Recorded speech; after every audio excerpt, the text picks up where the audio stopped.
धान छिटक पद्धति से बोएं, जिसको बोलते हैं बाइत मेरे लोकल लैंग्वेज में, या फिर उसको रोपाई करें।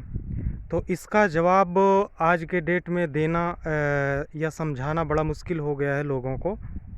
जैसे आप ये जो खेत देख रहे हैं, ये वाली खेत, इसमें ठंडी में ही, इसको बोलते हैं ओले की जुताई, तो इसको ठंडी में ही जोत के और रख दिया गया था। ठीक, फिर उसके बाद इसमें जैसे ही पहली बारिश हुई है उसी टाइम पे बो दिया गया था, या फिर समझिए पहली फुहार पड़ी थी तो ये ज़मीन नम हो गया था, उसके बाद इसको बुआई करके छोड़ दिया गया था इस खेत को। और बनिस्बत आप इसके साइड में देख सकते हैं, ये बाकी सभी खेतों में, ये सभी खेतों में बाद में रोपाई की गई है। तो मेरे को नहीं लगता कि ये धान में और ये धान में कोई बहुत ज़्यादा फर्क है इन दोनों धानों में। इसका उत्पादन 19-20 का हो सकता है, लेकिन इसका भी 19 से कम नहीं है। लेकिन इसके जो धान होंगे बहुत ज़्यादा पुष्ट होंगे, और इसके धान छोटे छोटे जो हवा में उड़ जाने वाले होते हैं, जिसको बदरा बोलते हैं, तो वो जा सकते हैं, जो भूसे में ही चला जाएगा सीधा सीधा। तो आज के डेट में क्या है कि प्रेजेंट टाइम में सभी किसान एक अंधी दौड़ सी पड़ी है कि वो सिर्फ रोपाई करेंगे, रोपाई और रोपाई करेंगे। रोपाई में डीजल का खर्चा ज़्यादा आता है, मज़दूर ज़्यादा लगते हैं, टाइम ज़्यादा लगता है, और एक ही टाइम पे पानी दे पाना बड़ा मुश्किल सा हो जाता है। और आप ये देख सकते हैं, इसको जैसे मैंने बताया कि इसको ठंडी में ही जोत के रख दिया गया था, तो फिर पहली बुआई कर दी गई थी। फिर इसके बाद जब ये निकला पहली बार, तो ये सिर्फ घास टाइप से दिख रहा था कि कोई घास उगा है खेतों में।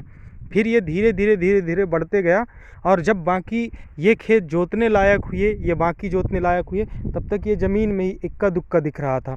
और आप देख सकते हैं इसमें गैप भी बहुत ज़्यादा है, इस खेतों में गैप भी बहुत ज़्यादा है, मतलब इसमें पीके बहुत ज़्यादा आए हुए हैं, पीकों के कारण ये भरा हुआ लग रहा है।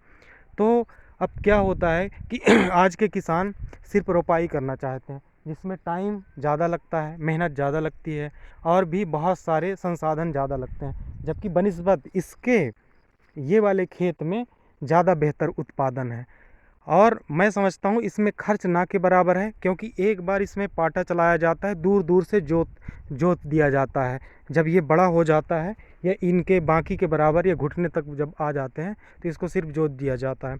जोतने के बाद इसको पाटा चला दिया जाता है, तो जो खराब चारे होते हैं तो वो नीचे बैठ जाते हैं और धान ऊपर आ जाता है, और इसको बहुत ज़्यादा निदाई की आवश्यकता नहीं पड़ती। लेकिन जब आप रोपाई करेंगे तो रोपाई वाले खेत में निदाई की आवश्यकता बहुत ज़्यादा पड़ती है। अगर रोपाई वाले खेत में आप निदाई नहीं करेंगे तो पूरा चारा आ जाएगा और उत्पादन कम हो जाता है। तो मैं समझता हूँ कि अब जो अंधी दौड़ हो गई है, तो लोग बाग अब क्या कर रहे हैं कि जो समतल ज़मीन है, या बोलते हैं बंजर, उसमें भी रोपाई करने की कोशिश करते हैं, जिसमें कई गुना ज़्यादा खर्चा आता है और किसान नुकसान में जाता है।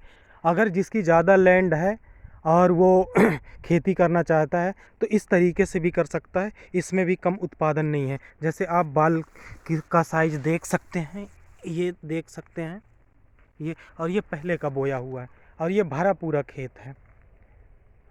अब निर्णय आपको करना है कि आप क्या करते हैं, या तो आप खर्चा ज़्यादा करिए, उत्पादन कम करिए, या प्रॉफिट कम कमाइए, या फिर आप कम खर्चा करिए, बिना बहुत कम संसाधनों में और बिना कुछ किए भी एवरेज उत्पादन आप निकालते रहिए।